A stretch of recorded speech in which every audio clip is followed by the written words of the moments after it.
Assalamualaikum warahmatullahi wabarakatuh. Di sini kita akan membahas mengenai kuantitatif data analisis mengenai hipotesis testing dengan dosen pengampu Bapak Vicky Fendi. Di sini kami dari grup 6 dengan saya sendiri yaitu Dinda Rizky dengan NPM Mahir 262, lalu ada rekan-rekan saya ada Rima Khairunisa dengan NPM Mahir 239, lalu ada Tarisa Nelia dengan NPM Mahir 247 dan juga Catur Hayla dengan NPM Mahir 268. Nah, pertama kita akan membahas mengenai type 1 error, type 2 error, and statistical power. Nah, hipotesis dan juga pengujian H0 ini diasumsikan benar sampai ada bukti menolak. HA akan diterima jika HO akan ditolak. Nah, statistik inferensial ini memakai data sampel untuk menebak kondisi seluruh populasi.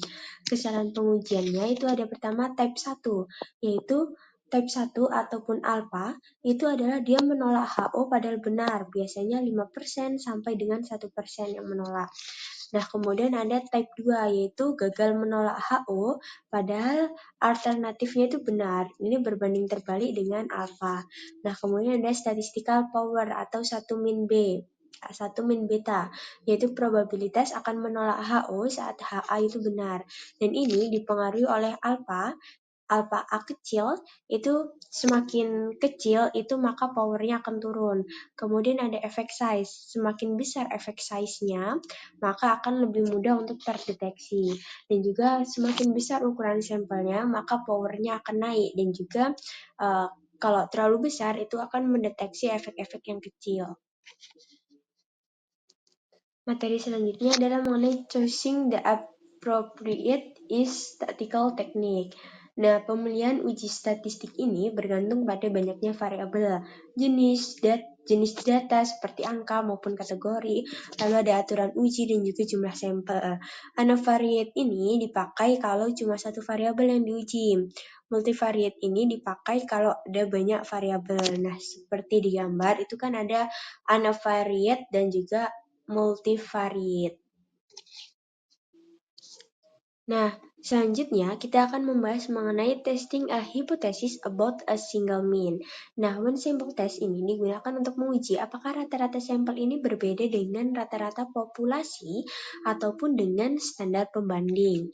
Nah, HO itu adalah rata-rata yang sama dan tidak ada perbedaan, sedangkan H1 itu adalah rata-rata yang berbeda. Contohnya nih, rata-rata belajar mahasiswa umum itu 32 jam per minggu. Sedangkan sampel mahasiswa universitas tertentu itu 36,2 jam per minggu. Sehingga yang masuk HO itu adalah rata-rata belajar mahasiswa umum karena rata-ratanya sama. Rata-rata antar satu lingkup umum itu tuh 32 jam per minggu. Nah, jadi H1-nya atau rata-rata yang berbedanya itu adalah sampel mahasiswa universitas tertentu itu 36,2 jam per minggu. Nah, rumus dari one sample test itu adalah Tn-1 sama dengan X bar min per min itu per S per akar N. Nah, sedangkan dengan data itu tuh X barnya 36,2, kemudian lambang itu 32, S-nya sama dengan 8, N-nya sama dengan 20. Sehingga perhitungannya yaitu menghasilkan angka 2,438. Nah, hasilnya akan dibandingkan dengan tabel itu 1,729. Itu dapat dari mana tabel value-nya itu? Didapat dari DF sama dengan N-1. N-nya tadi kan kita udah nemu 20. Nah, berarti 20 min 1, 19. Nah, kita lihat nanti di tabel itu ada DF. Sini 19, sininya 0,05. Nah, kita lihat nanti, kita cocokkan. Nah, itu pokoknya nanti ketemu angkanya 1,729. Nah, sehingga kita bisa melihat bahwa terhitungnya tadi kan 2,438, itu lebih besar dibanding dengan tabel 1,729. Akhirnya dia dengan kesimpulan tolak HO atau mahasiswa dari universitas tersebut benar-benar belajar lebih banyak secara signifikan dibanding dengan mahasiswa umum. Selanjutnya adalah testing hypothesis about two related means. Nah, ini dipakai kalau data sebelum dan sesudah dari orang yang sama. Pilihan tesnya itu ada tiga. Yang pertama ada Parrot test, itu angka normal. Kemudian Wilcoxon, itu angka nggak normal. Dan juga McNemar, itu data kategori. Nah, contoh di gambar ini itu masuk ke data kategori atau data McNemar. Atau pilihan tesnya itu McNemar. Nah, contohnya itu pada tabel yang gambar atas itu 244 atlet performa average, sebelumnya itu 244 atlet performanya itu average, dan yang performanya good itu 134 orang. Selanjutnya sesudahnya itu adalah 190 itu untuk di average dan 188 itu di good. Nah, uji McNemar ini dipakai karena datanya itu kategori tadi yang saya bahas. Nah, rumusnya itu seperti di gambar ini, X kuadrat sama dengan B min C min 1 kuadrat per B plus C. Nah, sehingga keputusannya sehingga nanti hasilnya itu adalah 13,376.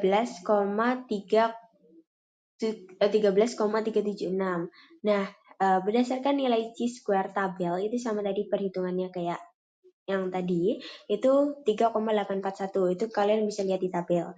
Nah, karena itu, maka 13,376 itu kan lebih besar dari 3841.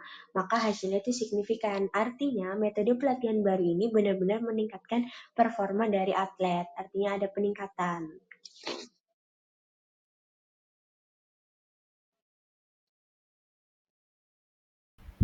Oke, selanjutnya kita akan membahas mengenai testing hypothesis about two unrelated means.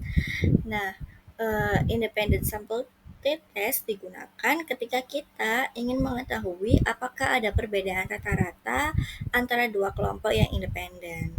Nah, maksud independen adalah kelompok tersebut tidak saling berkaitan. Contoh yang paling sering kita gunakan adalah membandingkan rata-rata antara pria dan wanita atau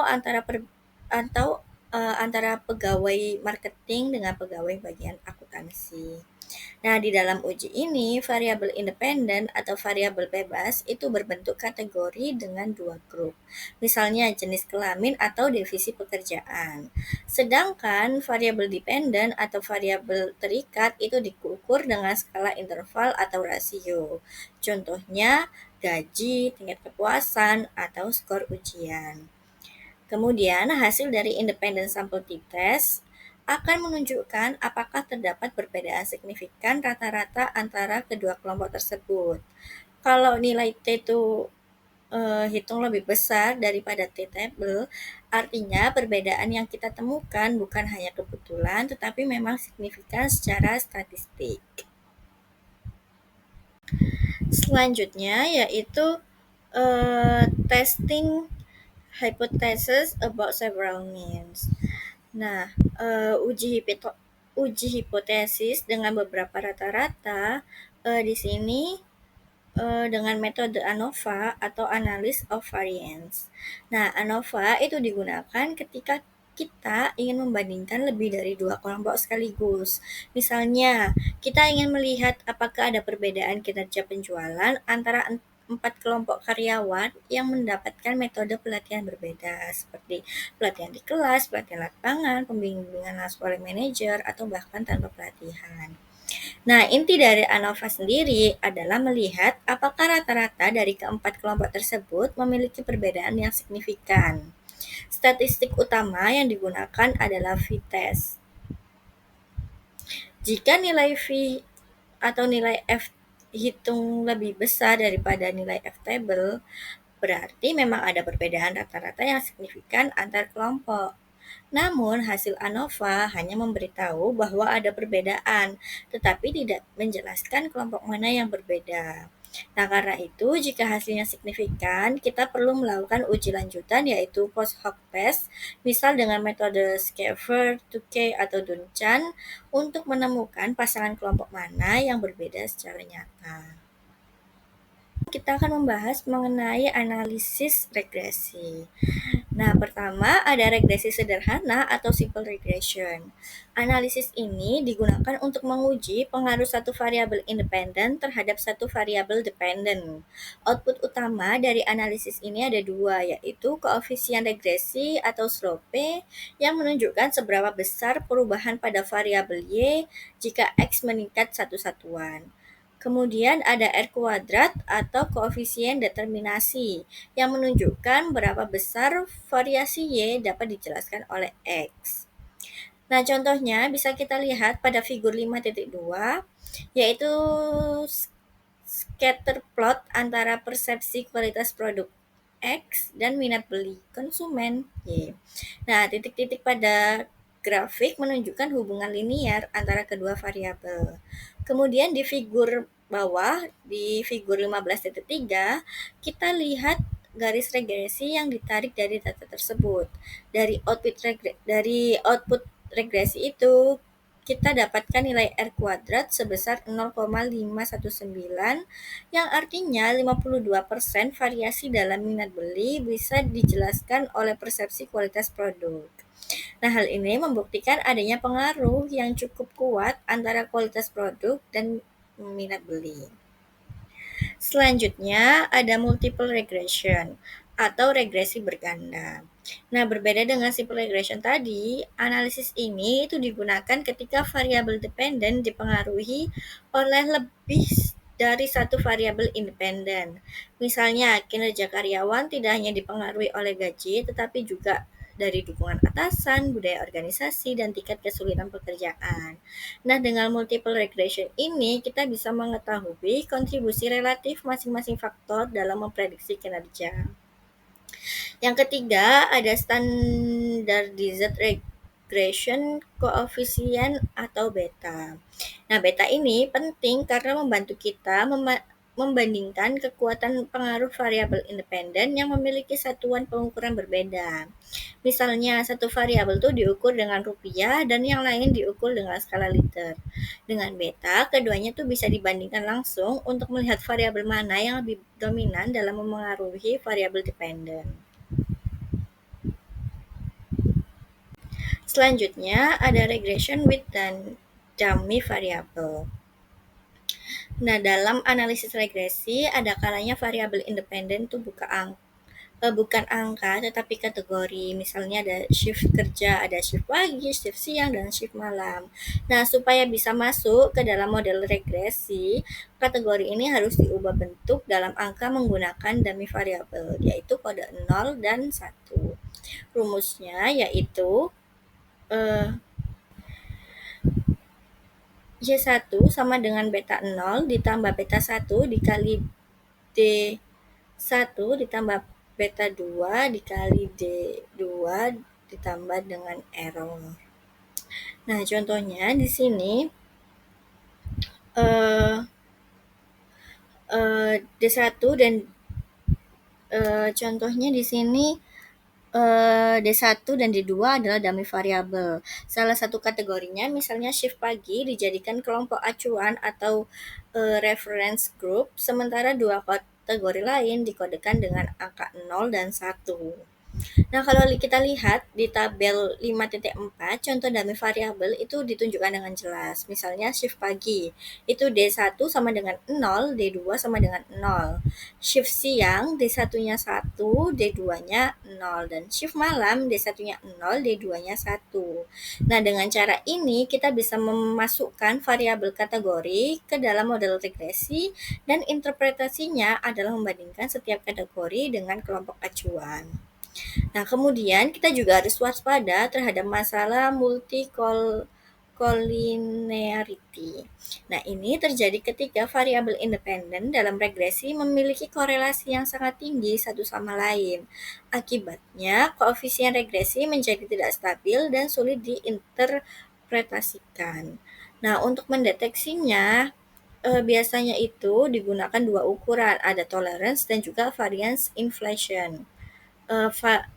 Variance inflation factor atau VIF. Nah, jika nilai VIF terlalu tinggi, yang umumnya itu di atas 10, berarti ada masalah multikolinearitas serius yang perlu kita atasi.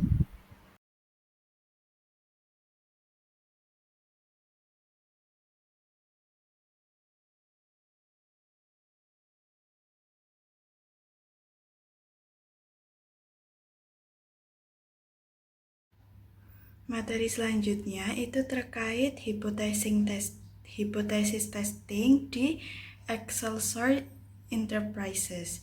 Nah, ada 4 hipotesis utama yang diuji. Yang pertama ada job enrichment, diduga menurunkan niat karyawan untuk keluar. Yang kedua, perceived equity atau persepsi keadilan juga diprediksi menurunkan niat keluar. Yang ketiga, burnout atau kelelahan diperkirakan meningkatkan niat untuk keluar. Dan yang keempat, kepuasan kerja ini diperkirakan menjadi mediator di antara variabel-variabel tersebut terhadap niat untuk keluar. Nah, untuk menguji hipotesis ini itu digunakan analisis regresi mediasi dengan 3 model mengikuti pendekatan Baron dan Kenny. Di model pertama, equity, burnout, dan enrichment itu terbukti signifikan mempengaruhi kepuasan kerja dengan nilai R kuadratnya sebesar 0,172. Lalu di model yang kedua, equity dan enrichment itu terbukti signifikan menurunkan intention to live, sementara burnout itu tidak signifikan. Nilai R kuadrat di model ini itu 0,264. Kemudian di model ketiga, ketika kita tambahkan variabel job satisfaction, hasilnya keputusan kerja itu berpengaruh negatif signifikan terhadap intention to live. Equity dan enrichment itu masih berpengaruh tetapi lebih lemah dibanding model kedua tadi. R kuadratnya juga meningkat cukup besar menjadi 0,577. Dari sini dapat disimpulkan adanya mediasi parsial. Nah, selanjutnya untuk memastikan adanya efek tidak langsung, dilakukan perhitungan dengan rumus AB dibagi SEAB yang menghasilkan nilai Z. Nah, hasilnya perceived equity itu memiliki nilai Z itu minus 3,246 dengan P lebih kecil dari 0,01 dan burnout memiliki nilai Z minus 2,742. Nah, keduanya itu signifikan sehingga terbukti bahwa equity dan burnout itu memang mempengaruhi intention to live secara tidak langsung melalui job satisfaction.